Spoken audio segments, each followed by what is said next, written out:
Networks presenta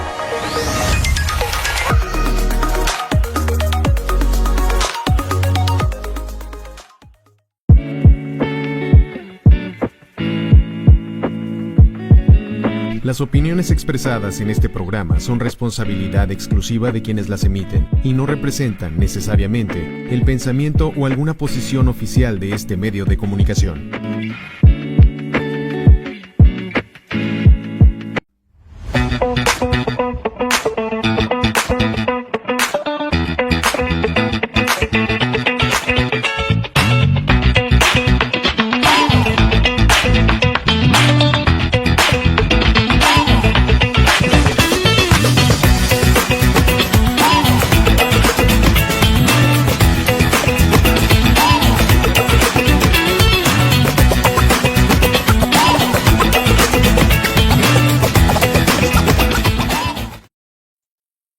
Buenos días, bienvenidas, bienvenidos, bienvenides a Perspectiva y Poder. Yo soy Alejandra López Martínez. Esta semana las protestas en Los Ángeles se intensificaron, respuesta a las detenciones arbitrarias que han sido llevadas a cabo por el Servicio de Inmigración y Control de Aduanas, el ICE, en Estados Unidos. Las organizaciones civiles han denunciado una falta de debido proceso para las deportaciones, así como un impacto desproporcionado en las familias de migrantes mexicanos y latinoamericanos, en las mujeres, en las trabajadoras esenciales, y que además estamos viendo una división importante en el país que está aumentando los niveles de, pues si no de violencia propiamente, sí una confrontación dentro de la sociedad. En el ámbito internacional, por otro lado, también tenemos un conflicto en Medio Oriente que ha estado creciendo, ha ido escalando. Israel llevó a cabo ataques en contra de Irán, buscando la infraestructura militar y nuclear, alegando que este país estaba financiando y estaba dando recursos a los grupos criminales como Hamas, y que la situación ha generado además tensiones diplomáticas que provocaron la intervención de Estados Unidos. Donald Trump anticipadamente salió del G7 y donde además tenía previsto reunirse con la presidenta Claudia Sheinbaum, y aquí pues vimos dos cosas. No solamente la presidenta Claudia Sheinbaum se perdió la oportunidad de reunirse con su homólogo estadounidense por una falla en la logística, porque no usar el avión presidencial ahora nos está costando en estos ambientes, porque llegar a este pueblo en Canadá, donde se estaba llevando a cabo el G7, era mucho más difícil por vuelo comercial. Creo que la presidenta tiene que repensar las prioridades, y no siempre es más productivo o es mejor visto salir en avión comercial. Y aquí también estamos viendo una oportunidad perdida para negociar con nuestro homólogo estadounidense por estas tensiones que hemos visto tanto en la frontera como en el tema del crimen organizado. Además, esta semana se entregaron ya las constancias de mayoría a las personas juzgadoras que fueron electas en las pasadas elecciones del 1 de junio, al menos en las magistraturas y los ministros y ministras de la Suprema Corte de Justicia. Y si bien aún quedan las impugnaciones por resolverse, las autoridades electorales ya dieron por buena esta elección. En esta elección también tenemos mucho que aprender para el 2027, y como en varias ocasiones lo dijimos, no solamente fueron las elecciones de personas juzgadoras, sino también en Veracruz y Durango, y por eso hoy tenemos una gran invitada, además de una amiga, una excelente amiga, una mujer a la que yo admiro muchísimo, que ganó en estas elecciones, Mónica Mendoza Madrigal, que es académica, investigadora, postdoctoral, candidata al SNI, es consultora en comunicación política y formación para el liderazgo política de las mujeres, activista, feminista, autora del Camino de la Paridad Legislativa en el Congreso de Veracruz y Alcaldesas Veracruzanas, la paridad en los gobiernos locales, coautora de Feminización en la Política. Ha obtenido diversos premios por su impulso a la paridad, y en este proceso electoral del estado de Veracruz en 2025 resultó electa como regidora para el Ayuntamiento de Jalapa, por lo que será edil ciudadana postulada por el PRI. Moni, muchas felicidades primero por tu triunfo y bienvenida a Perspectiva y Poder. Muchas gracias, querida Ale. Qué emoción estar contigo, con ustedes en el programa de esta mañana. Como te comentaba previo a salir al aire, yo veo Perspectiva y Poder, primero porque te conozco, porque conozco tu trayectoria y tu trabajo como consultora política y también, bueno, pues en materia de promoción del liderazgo de las mujeres. Y en segunda, bueno, porque te conozco, compartimos espacio en AUNA y pues siempre es muy sororo interesarse por lo que hacen las compañeras, estar al tanto de lo que cada una está llevando a cabo y en este caso, bueno, pues seguir tu programa es parte de ese interés legítimo por conocer qué es lo que tú haces y bueno, muy agradecida por la invitación esta mañana. No, hombre, al contrario, creo que es algo que yo tenía ya muchísimas ganas de hacer contigo, porque además yo también te sigo en tus redes, veo lo que haces, tengo tus libros además firmados.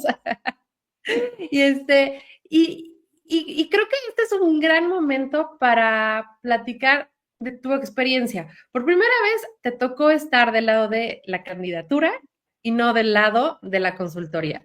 Y para mí esto creo que es algo crucial porque nos cambia muchísimo la perspectiva. Entonces quiero que nos platiques de tu experiencia como consultora, ahora siendo candidata y además en un territorio que pues conoces perfectamente, ¿no? Fíjate que, ay, la verdad es que qué interesante pregunta y agradezco la oportunidad que me brindas de contestarla. Yo comentaba un poco en son de broma y perdón si suena demasiado burdo mi ejemplo, pero Sácalo, porque aquí no hay le censura. decía a las personas, no es lo mismo ser borracho que cantinero y ahora sí me va a tocar estar del otro lado de la barra. Así Y es. bueno, en primer lugar decirles que, o sea, todo el tiempo estaba yo así como que, pero la comunicación, pero el comunicado, pero las redes, pero no sé qué. Y de pronto yo solita como que me decía, a ver, yo solita me decía, y me lo decían personas con las que compartí espacio en la campaña, me decían, tu papel ahora es otro, suelta esa parte que durante tantos años, bueno, yo tengo, no sé, desde 2006 dedicada a temas de la comunicación política, operando comunicación política en campañas electorales. Entonces me dice, suelta esa parte que durante tantos años ha sido pues tu esencia, tu trabajo fundamental y dedícate como a sonreír, a saludar a la gente, a hacer match a esta otra circunstancia. Y pues sí, me costó trabajo a mí también como situarme en el lugar que me correspondía desempeñar en esa campaña por primera vez en tantos años, Ale, como candidata. Nunca antes había tenido la oportunidad de ser candidata. He tenido la fortuna pues, de colaborar en, no sé ni siquiera cuántas campañas son, pero muchísimas, 2 presidenciales, 2 a la gubernatura del estado de Veracruz, N campañas municipales, a diputaciones locales, a diputaciones federales. Lo que no he hecho son campañas al Senado. He trabajado con un senador de la República, pero no le acompañé en su campaña al Senado. Y bueno, en fin, después de tanto tiempo, hoy fue la primera ocasión en la que tuve la oportunidad de ser candidata. Y la verdad es que cuando ya yo entendí cuál era como el rol que me tocaba desempeñar, dije, esto es como las fiestas de 15 años.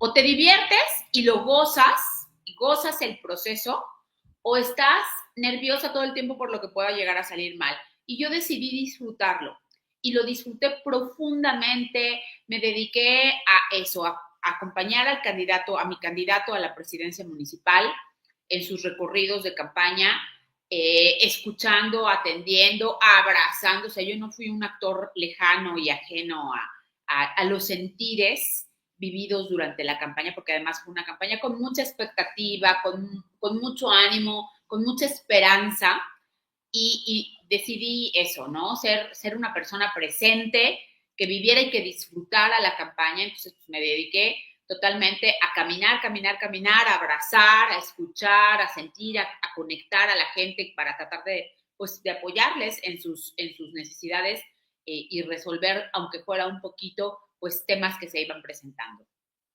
Porque a mí me encanta esta parte de las campañas, que luego los candidatos y las candidatas no entienden tan bien hasta que lo viven, ¿no? Creen que ellos van a imponer su agenda, van a hablar de lo que ellos quieren y en realidad mucho se trata de escuchar.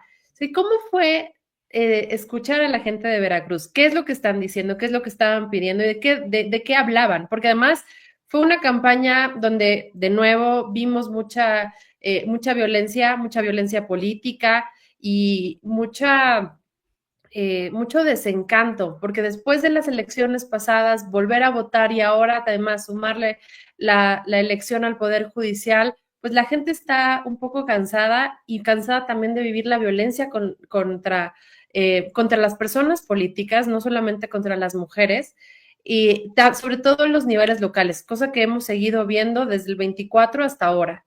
Sí, es una constante. Bien, voy a tratar de dar respuesta a tu pregunta en varios sentidos. Primero, platicarte quiénes somos nosotros.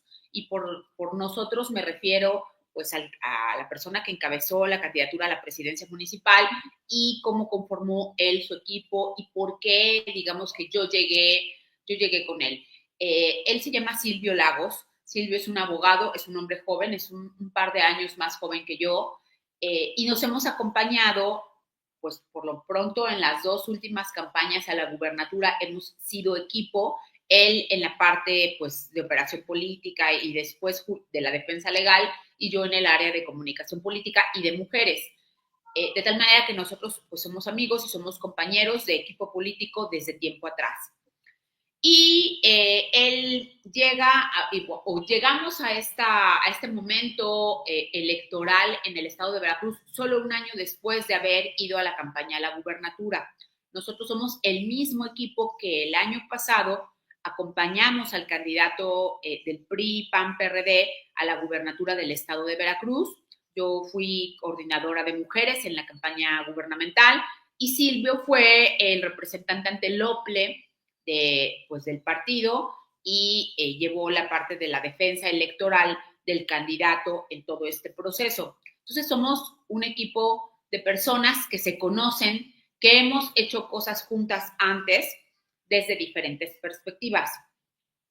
Veníamos tristes porque el golpe anímico de haber perdido y de la forma en cómo se perdió el año pasado fue muy doloroso porque se construyó una enorme expectativa de posibilidad de triunfo que al final no resultó y realmente fue triste, pero además seguimos, ahora que volvimos a salir a la calle a hacer campaña, la gente te sigue diciendo, nos arrebataron el triunfo, nosotros ganamos, votamos por Pep, o sea, es un sentimiento que prevalece en la gente y desde luego prevalece en nosotros.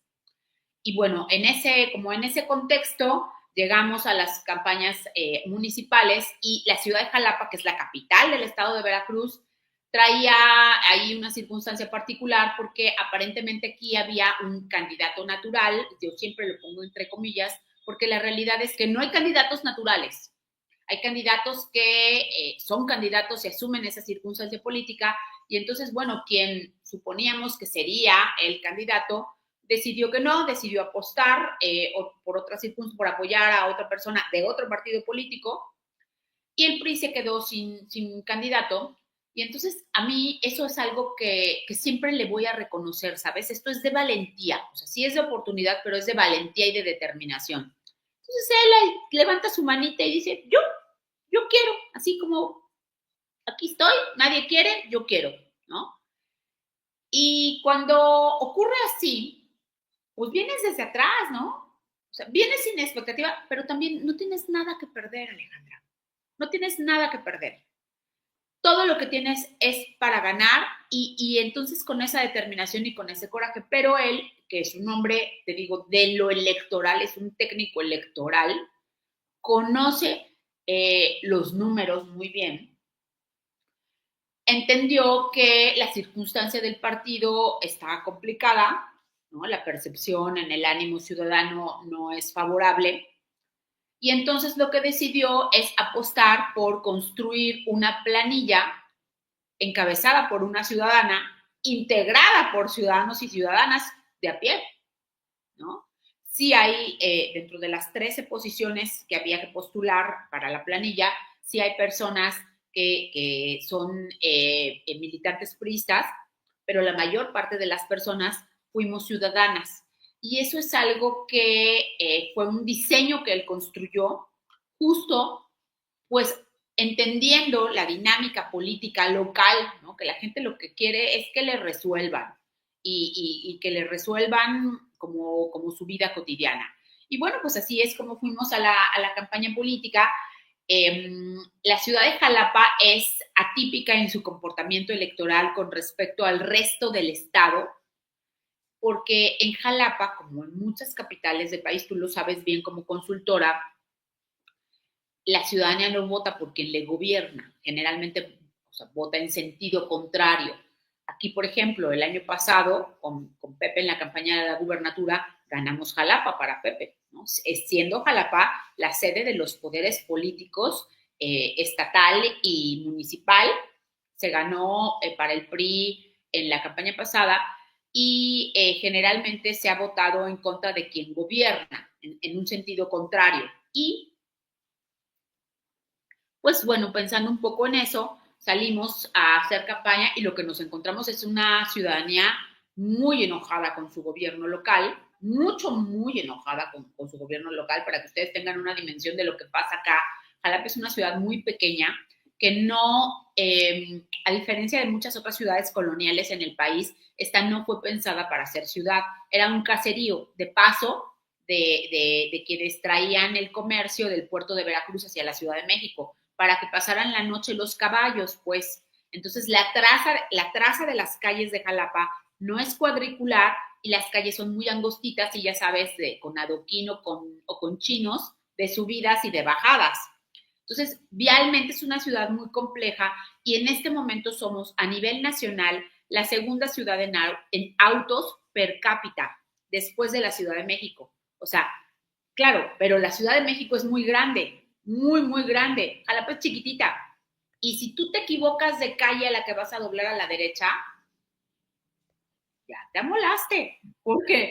Ese sí era un dato que no me esperaba. Jalapa es el segundo lugar en cantidad de autos en México. Hizo un estudio, la Universidad Veracruzana hizo un estudio hace algunos años, fíjate, en donde si todos los autos que hay en la ciudad se aparcaran en los garajes de las casas y en los estacionamientos públicos existentes, de todas maneras, todas las calles estarían llenas de autos estacionados en fila. O sea, hay tantos autos que se ha asfixiado la movilidad de la ciudad. Por eso, por ejemplo, yo seguido les comento en nuestros chats de AUNA que yo les aprendo un montón con todo esto que traen de la dinámica de la movilidad urbana del capítulo de la Ciudad de México, con lo que han aprendido sobre movilidad urbana en la Ciudad de México, porque en Jalapa ese es un problema tremendo. Y el segundo súper problema que tenemos en la ciudad de Jalapa es el agua. Nosotros vivimos en montaña, entonces aquí el tema del agua es un conflicto. Lo que ocurría regularmente es que se tandeaba, todas, hasta las colonias más fifís, se tandeaba el agua. Ahora ya no, ahora ya lo común es que te caiga agua 1 o 2 días a la semana nada más. Y es un problema súper serio. Entonces, claro, no sabes cuánto enojo encontramos en nuestro andar, porque resulta, ya sabes, ¿no? Que el gobierno municipal, que no hizo ninguna obra relevante en la pasada administración y que no hizo obras los primeros años por aquello de que le tenían que devolver el dinero a la federación y eso, juntó todo lo que quería hacer antes de esta elección. Entonces, todas las avenidas principales estaban colapsadas por obras, no teníamos hacia dónde movernos. Aquí hay un chiste que es un chiste malo, que decimos, llegaste tarde, ¿de dónde vienes? Bueno, pues es que estaba en Jalapa a 3 horas de Jalapa. Te cuesta llegar a un lugar hasta 2 o 3 horas en una ciudad que es chiquitita. Claro. Entonces, no puede ser. ¿Sabes cuánto tiempo perdemos en el auto? En la desesperación de que tienes que llegar a la escuela, tienes que llegar a recoger a los hijos, tienes que llegar a trabajar, tienes que llegar a donde vas y no puedes avanzar. Es no, la disminución de la calidad de vida es brutal. Es una locura. Entonces nosotros encontramos gente muy enojada por eso. Voy a hacer un comentario no a mi favor, pero la verdad es que yo no conocía las colonias populares de Jalapa Claro. y no sabes cómo me sorprendió, porque además, te digo, nosotros vivimos en una ciudad de montaña. Entonces aquí de entrada la orografía pues es muy irregular, esta no es una llanura, ¿no? O sea, todo es irregular. Oye, haber entrado a las colonias, no muy adentro, o sea, como al inicio de las colonias y encontrar no sabes cuántas familias que viven así en la orilla del cerro y lo que sigue es acantilado. ¿Sabes el grado de riesgo Claro. que se ha acostumbrado a vivir de esa manera? Es terrible, o sea, sabes que mañana puedes perder todo tu patrimonio o tu vida en cualquier lluviecita, porque aquí es muy común que se desgajen los cerros, porque es una ciudad de mucha lluvia. De mucha lluvia, pero sin agua. Y además es otra de estas eh, contradicciones, ¿no? Como en la Ciudad de México. Nos caen estas lluvias, pero no tenemos agua porque no hay servicios suficientes para todo. Exacto, exacto. Entonces, la verdad que sí encontramos mucho el hartazgo y, bueno, decir, ¿no? Al final del día, el resultado electoral no fue favorable para nosotros por muchas razones. Nos situamos en el tercer sitio con 20,000 votos súper dignos, súper valiosos, en una circunstancia donde el PRI tenía así el escenario peor, el más catastrófico de los escenarios, haber obtenido 20,000 votos sabe a gloria. Quedamos en el tercer lugar. La segunda posición le correspondió a Movimiento Ciudadano y Morena gana la presidencia municipal no con demasiados votos. Y entonces eso significa, y con eso cierro esta intervención, eso significa que para el cabildo del próximo gobierno local en la ciudad de Jalapa, Morena no va a tener mayoría, la mayoría la vamos a tener la oposición. Y eso reafirma, pues esto, ¿no? O sea, que acá hay una masa crítica de votantes que no apoya al partido oficial, al hoy partido oficial, que sigue votando con ellos por muchas razones, entre otras por los programas sociales, pero que está ejerciendo su voto de manera diferenciada y que, bueno, pues lo que tendrá será un cabildo donde habrá una oposición activa y muy comprometida. Porque además, justo es otra de las preguntas que quería hacerte, porque ¿cómo cambió también el mapa político de Veracruz en general? Sí se fragmentó mucho más el voto. Creo que hubo una respuesta también al triunfo y al gobierno de este año que ha tenido Rocío Nale. Y Morena perdió muchos de los pues de estas alcaldías que ya había ganado y se está moviendo el voto no en favor de algún partido en particular, sino en realidad como para fragmentarse y tener una mayor diversidad. Y creo que el cabildo es un reflejo de este voto diferenciado, como bien dijiste. Sí, y además es positivo, ¿no? El hecho de que haya pluralidad partidista gobernando al frente de las alcaldías es algo que es positivo porque lleva a los alcaldes y a las alcaldesas a negociar para obtener pues mayores beneficios para la ciudadanía que gobiernan. Decirte que, a ver, ¿qué nos quiere decir esto? Nos quiere decir que eran cifras muy infladas, en algunos casos conseguidas artificialmente, y que todo eso se va decantando, ¿no? Cuando ya va bajando la marea y se va colocando, pues en términos más reales, ¿qué es lo que pasa? Pues que no era que todo el territorio fuera guinda, que esto va acomodándose y va encontrando viabilidad y pertinencia con otros partidos políticos. Ahora, yo espero que eso se conserve, porque lo que vimos en el proceso, o sea, cuando fueron las elecciones pasadas en el 2021, hubo una pepena de alcaldes de oposición tremenda, y entonces al final, pues como o sea, a ver, si te dicen la única manera de que te entregue presupuesto para tu municipio es que te pases a Morena, pues el alcalde se va a pasar a donde claro. evidentemente. Entonces hubo una súper pepena de los que ganaron por otros partidos políticos, acabaron siendo cooptados por Morena y al final pues eran, no sé, o sea, creo que 500 de 212 municipios eran de Morena, ¿no? Acá, por ejemplo, ¿no? Antier ocurrió una situación que es muy desafortunada en términos de la confianza ciudadana, porque de los 212 municipios que tenemos en el estado, hubo varias personas candidatas que se postularon por la vía independiente, pero uno obtuvo el triunfo. Okay. Y ese que obtuvo el triunfo por la vía independiente, antier ya se pasó a Morena. Y entonces nos queda claro que, fíjate, era de Morena, pero como su papá es el alcalde, esto de, aunque no lo llevaron a la ley, pues es mal visto el asunto de la relación de imponer con la relación de parentesco con quien ejerce el gobierno local. Entonces, por esa razón, no pasaba los candados internos de Morena, así que lo postularon por la vía independiente, ya ganó como independiente, entonces ya regresa a Morena. Eso es una chicanada, o sea, la verdad. Una tomada de pelo para la gente. No. O sea, imagínate cómo se siente la ciudadanía de ese municipio, decir, pues no que era independiente. O sea, yo voté por un independiente, yo hice ganar a un independiente porque era independiente. Entonces, ahora tal. Entonces, bueno, ¿qué espero?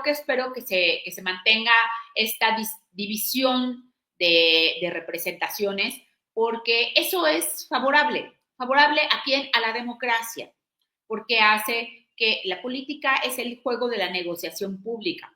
Entonces, que los alcaldes y las alcaldesas puedan negociar. Es muy difícil a estas alturas hacer una valoración de fondo, porque todavía hay muchos procesos locales impugnados, pero por ejemplo, un dato que es bien relevante que quiero compartirles es que no crecimos una sola mujer alcaldesa. Hoy hay 51 mujeres gobernando y 51 mujeres obtuvieron el triunfo. Eso no es bueno. 51 de cuántas, porque esa además era otra de las preguntas que quería hacerte, porque tú eres experta en la paridad a nivel municipal en Veracruz justamente, y quería ver cómo había quedado la nueva configuración. Pero... No avanzamos ni una, es increíble. No avanzamos ni una. Esto significa el 24% de las alcaldías en todo el estado de Veracruz estarán encabezadas por mujeres. No es un buen dato. Se compensa, como bien lo sabes, con la paridad horizontal, es decir, la paridad en los cabildos es obligatoria, aunque decirte, por ejemplo, que en Veracruz no estoy completamente segura de que sean 57, me parece que son 57 o 58, una cosa así, los municipios que son impares. ¿Qué quiere decir esto? Que sus cabildos son o de 1, 3, 5, 7 o 9 integrantes. Entonces, en el gobierno actual, que es el que se conformó en el proceso de 2020-2021, le correspondió al OPLE emitir el criterio para cómo serían integrados esos cabildos impares, y se determinó que el impar fuera hombre. Entonces, en los gobiernos actuales hay mayoría edilicia de hombres, y eso se va a revertir para el gobierno que vamos a entrar en funciones, los gobiernos que vamos a entrar en funciones a partir de el 1 de enero de 2026, porque el impar va a ser mujer.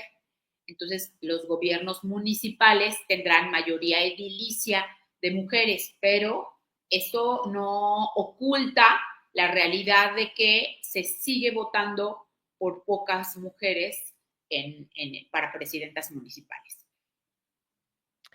Ok.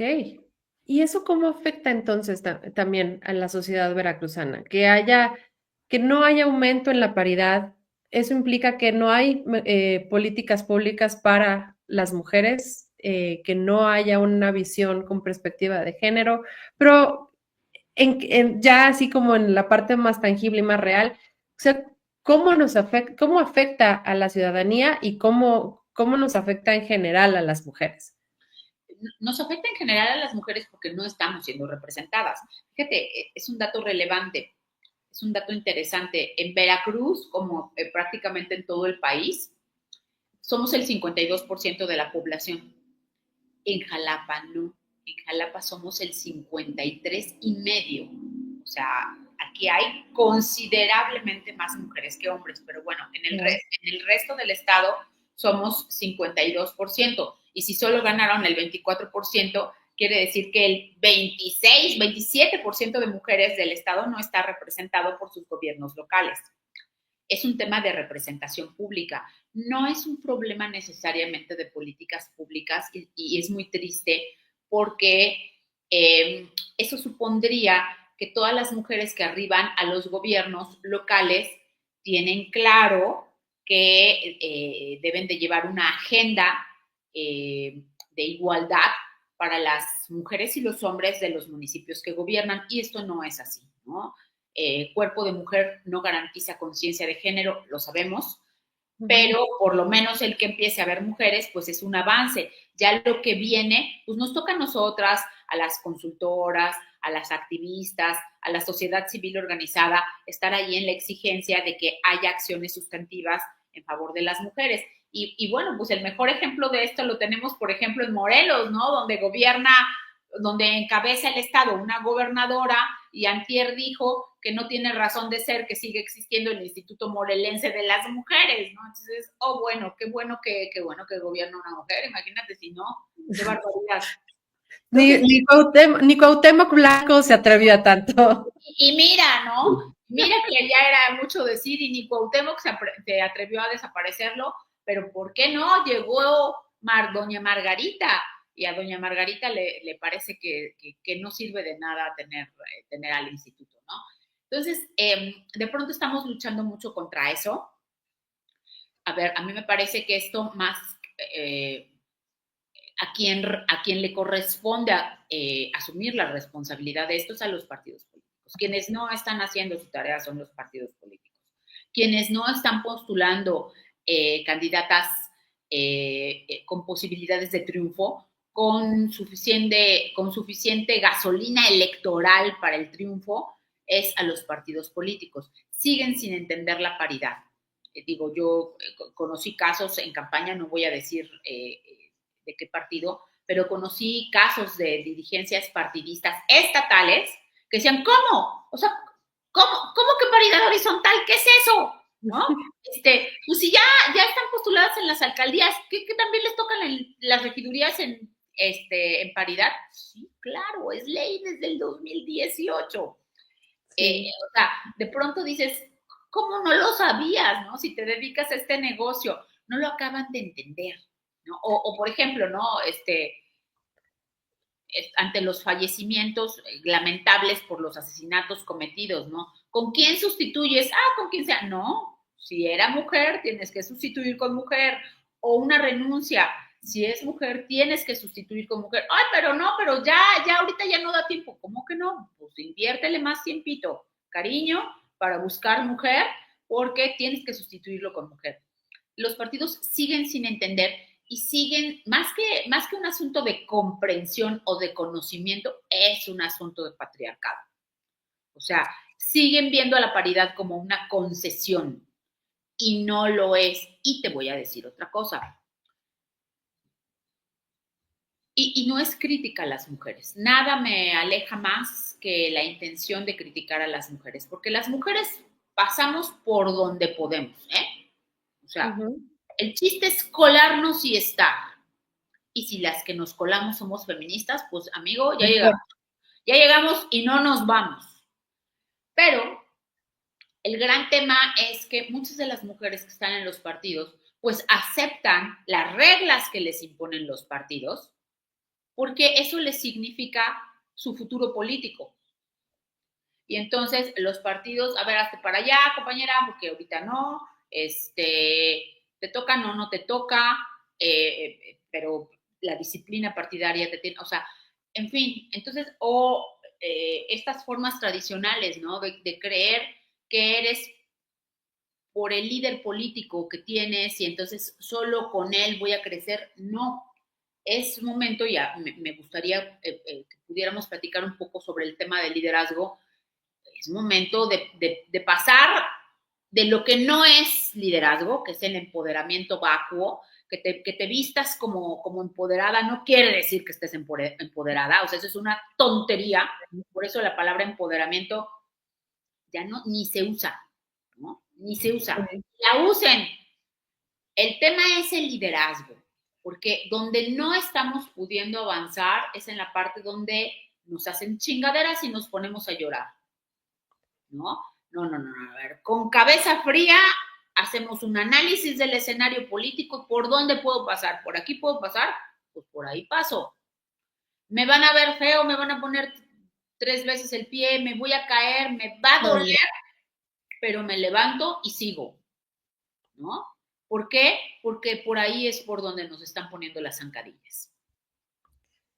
Totalmente. Y justo lo que dices, parece que se confunde un poco esta disciplina partidaria porque sí, sabemos que ese es el camino en muchos partidos políticos para llegar a tener un puesto de elección popular, ¿no? La disciplina partidaria es bien importante, pero eso se confunde con este patriarcado y la excusa que ponen todos los partidos políticos es que no hay mujeres, no hay quien quiera, las mujeres no buscan estos puestos de elección popular y nunca se han puesto a pensar el por qué ¿no? Y por qué no quieren llegar o por qué no quieren entrar. Probablemente no sea por no estar ahí, sino porque no quieren hacerlo con las reglas que les imponen.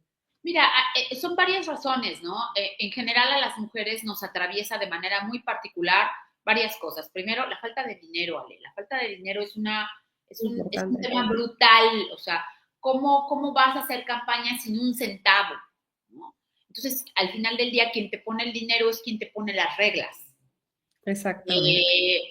Hay que buscar otras vías de financiación para los proyectos políticos. Yo quiero explorar vías que han funcionado bien en otros países, como por ejemplo los patrocinios. O sea, oye, patrocina una persona que está iniciando su carrera política para que pueda crecer y consolidarse, ¿no? Pero no en este tema, ya sabes, pero como los narcos, ¿no? Que se patrocinan un chorro. Sí. ¿No? Sino en el sentido correcto del término. También a las mujeres nos atraviesa de manera muy particular el tema de los cuidados. Somos las principales cuidadoras en nuestros hogares, ya sea de hijas, hijos, nietas o nietos, como de los padres y de las madres adultos mayores o del familiar enfermo o del marido, tal, ¿no? Entonces, el tema, yo escuché hace varios años, cuando empezaba a introducirse el tema de cuidados en México, escuché a Leticia Bonifaz, que todavía era la representante de México ante el Comité CEDAW, hablar de la democracia empieza en la familia. Nunca vamos a alcanzar la democracia paritaria afuera en lo público si al interior del hogar esa presidenta municipal, esa senadora, esa mujer super líder afuera, adentro tiene que llegar y ser la única que se encargue de lavar los calzones de la familia, ¿no? O sea, necesitamos ponernos de acuerdo y distribuir la carga entre quienes integremos la familia. Si esa familia está integrada por 2, pues nos dividimos a michas, pero si está integrada por varias personas más, pues hay que entrarle porque son apuestas de vida, ¿no? Entonces, que sí te toman tiempo y además también otro tema, ¿no? Que es de lo que hablábamos nosotras en su momento en el libro de Feminización de la Política, pues estas costumbres, ¿no? De ir a resolver los temas políticos al bar, a la cantina, al table, pues no, o sea, deja tú, a lo mejor yo sí tengo tiempo de ir al table, pero no me gusta ir ahí, no quiero ir ahí, me incomoda ir ahí. Pues vamos a trasladar la mesa de negociación política hacia otros entornos, ¿no? Donde sí quepamos las mujeres, donde sí podamos negociar y yo creo que es hora de replantear varias cosas. Fíjate que esta es una anécdota personal. Hace varios años hace un par de años, no tantos, en una mesa política, yo decidí levantarme e irme. Y por quienes estaban en esa mesa fui muy criticada, ¿no? ¿Cómo? Ella no sabe de política porque se levantó y se fue. Uno nunca se debe de levantar de la mesa política, ¿no? A ver, yo creo que hay que replantear el tema y podemos traer el ingrediente ético a esta nueva forma de hacer política y decir, oye, si este acuerdo no se ajusta a mi marco ético, No va. quedarme es convalidarlo. Entonces, este nuevo replanteamiento implica también decir, no voy. Hace unos días en el chat de Auna recordarás que se compartió este nuevo documental que está manejando Jacinda Ardern, fue la primera ministra de Nueva Zelanda. Nueva Zelanda, y todas quedamos cautivadas porque Jacinda Ardern es nuestro gran paradigma, ¿no? Es Sí. la que reformula el paradigma. ¿Y por qué reformuló el paradigma? Pues porque lactaba o maternaba a su criatura estando en el Parlamento ante los y las parlamentarias, porque hacía todas estas otras exploraciones posibles, innovando en la forma de hacer política, pero porque sobre todo, y eso es algo que yo le respeto mucho, porque cuando se pudo reelegir para un segundo periodo como primera ministra, dijo, ya no tengo la gasolina, o sea, estoy cansada. Entonces, reconocerte como cansada en el mundo de la política es, ¡oh! ¿Cómo? Pero estoy cansada, ¿no? Es un cargo, te lleva a otro, te lleva a otro, te lleva a otro, te lleva a otro, y tú no tienes vida, pero eso no importa. Y entonces ella decidió que sí tenía vida, sí tenía familia, sí quería criar a sus hijos, pues se vale. Entonces, se valen esas cosas, ¿sabes? Se vale decir, no me gusta, o sea, no me siento cómoda aquí, me voy. Poner el autocuidado primero, hablar de la salud mental, porque en un entorno, en otro programa hablamos del narcisismo en el liderazgo con Claudia Calvin y Claro, es una maestra. sí, sí, Claudia, le mandamos un beso, es increíble, pero hablábamos de estas formas de liderar narcisistas que vienen de hombres y de mujeres, pero que la política está llena de ellos, sobre todo vienen de los hombres y de esta forma patriarcal y machista de liderar.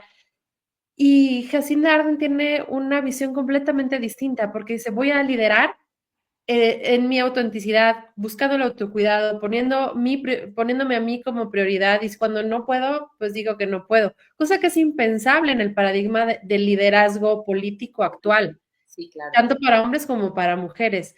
Y empezar a cambiar la forma de liderar es el mayor reto que tenemos todas y todos, ¿no? Sí. Sin importar ahora el género. Amo esto que dices totalmente y amo esta alusión a Clau. Clau es también para mí una gran maestra. Y quiero conectarlo con un comentario que les comparto, que te comparto y que les comparto. Claudia siempre dice que cuando uno hace algo, lo que sea, es necesario que te preguntes a ti mismo o a ti misma qué aprendí. Bueno, yo me lo he planteado mucho respecto a la campaña y me he preguntado muy honestamente cuál fue mi mayor aprendizaje. Y mi mayor aprendizaje está en el terreno de la salud mental. Incluso yo que me dedico a dar cursos de formación de liderazgo político para las mujeres, aprendí que todo esto que hemos hecho de compartirles técnicas y tácticas y estrategias es solo una parte, pero que la parte más importante y por la que a veces no podemos dar el siguiente paso es la parte relacionada con la salud mental. Te voy a platicar. Yo soy una persona de esencia resiliente. Mi historia de vida así es, en fin, ¿no? Y ha habido momentos muy duros y siempre lo que he tratado de hacer es como los, como las mulitas, ¿no? Taparme un ojo para no ver el precipicio, o sea, taparme así para no ver los riesgos que están alrededor, que están ahí, y no perder de vista el carril sobre el que estoy avanzando. Porque yo sé que me da miedo si veo el precipicio. O sea, yo sé que me asusta, me dan miedo las alturas. A mí, Mónica, me dan miedo las alturas. Entonces, la única manera de que yo no deje de avanzar es que me enfoque. Estuvo rudo, sobre todo para Silvio, el tema de la negociación y la defensa de la posición de quien él decidió que fuera su candidata a regidora 1, que soy yo.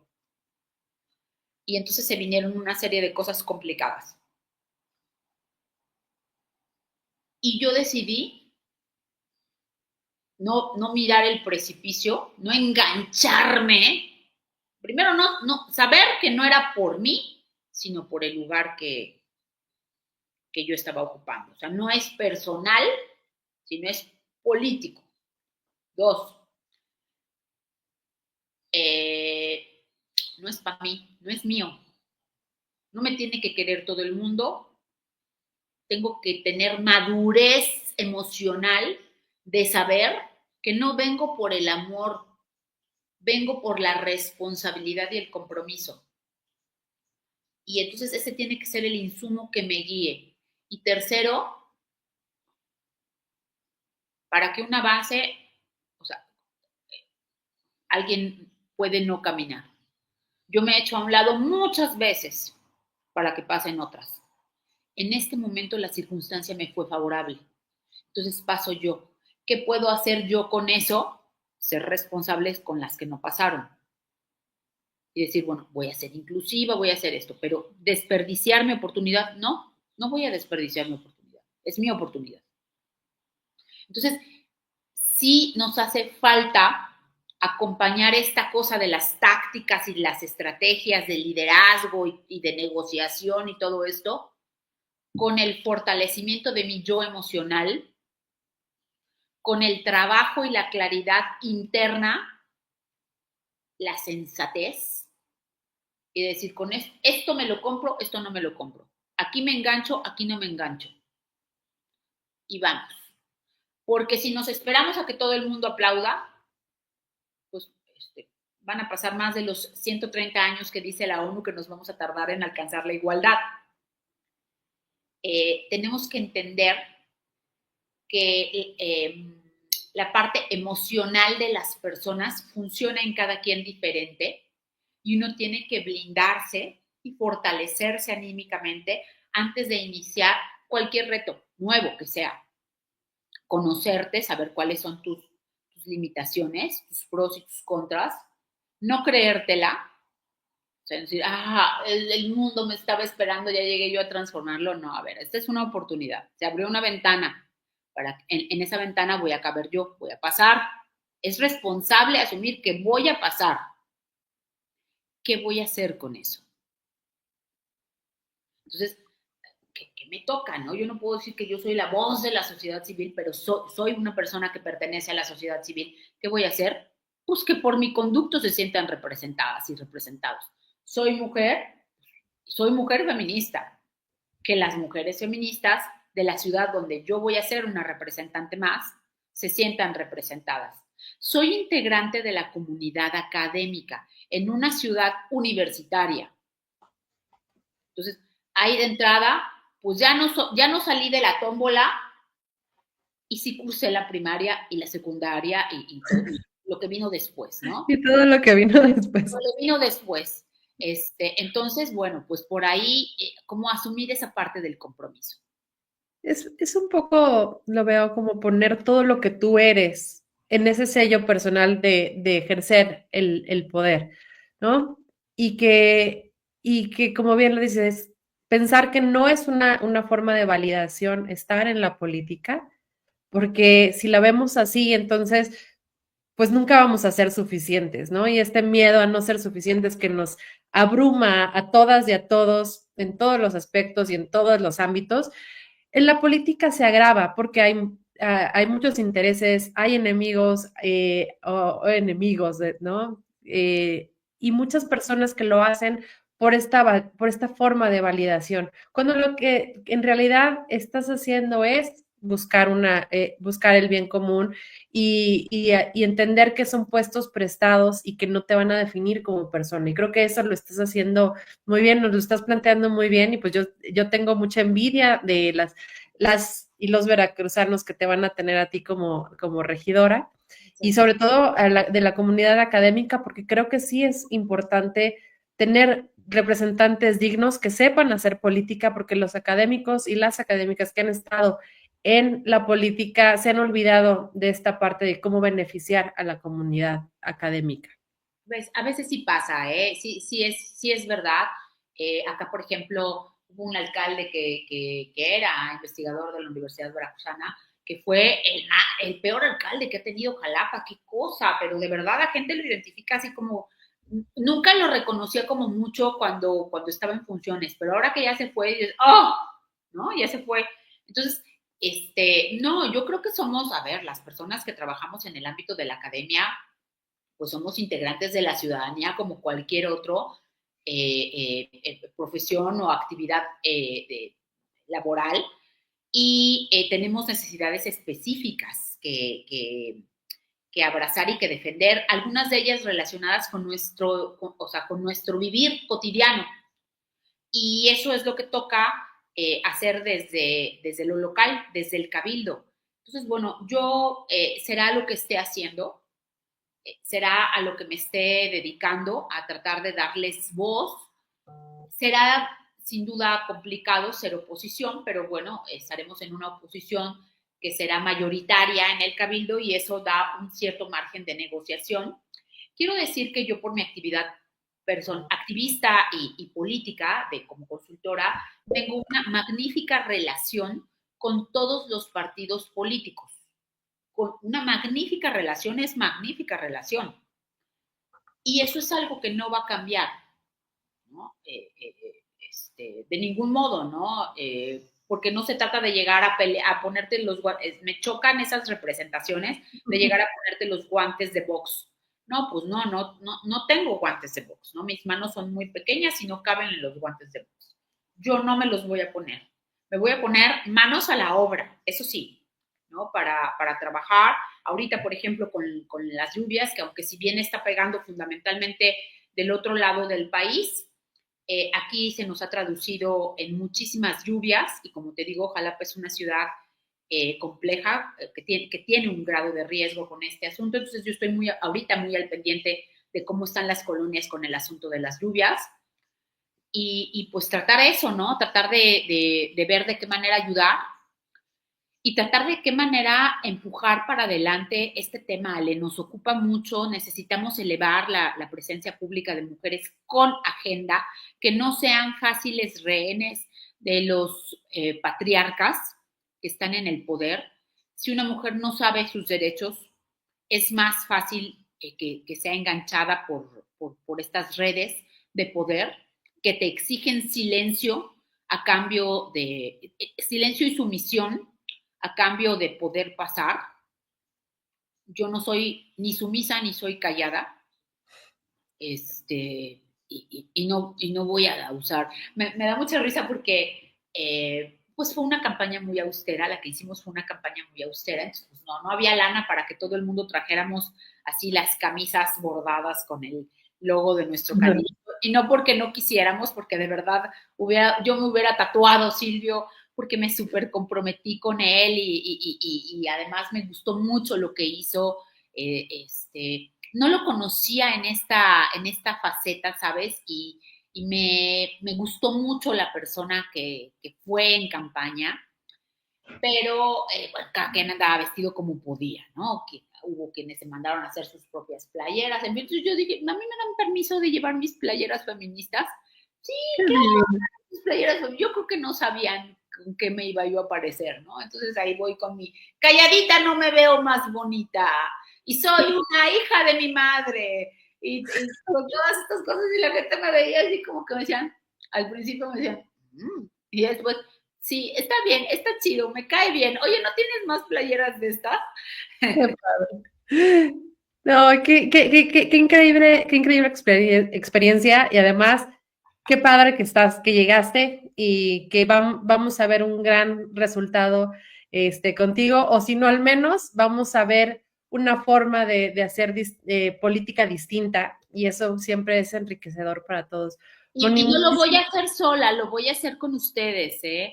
Con AUNA, con la Red Nacional de Mujeres Defensoras de la Paridad en Todo, con Todas MX, con la Red de Mujeres Anticorrupción, con el Movimiento Amplio de Mujeres, con todas las organizaciones a las que yo pertenezco, irán conmigo a ser parte del cabildo, porque pues de eso se trata, ¿no? No, ya llegué y ahí nos vemos, muchachas, regreso en 4 años.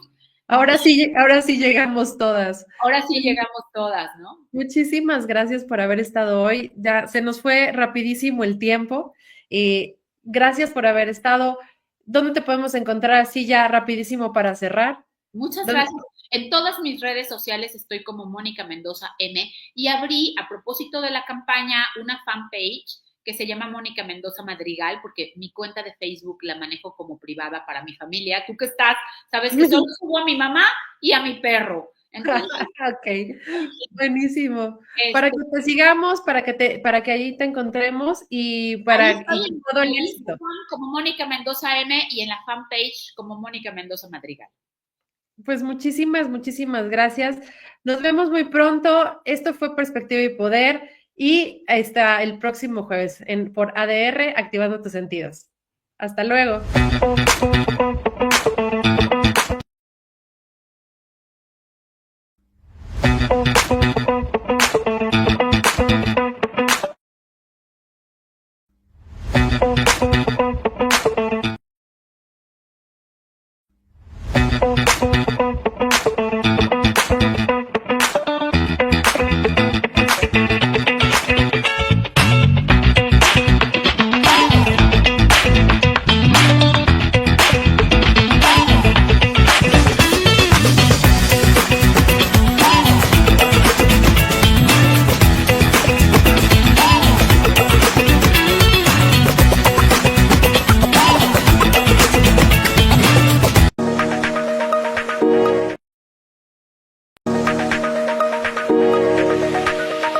ADR Networks presentó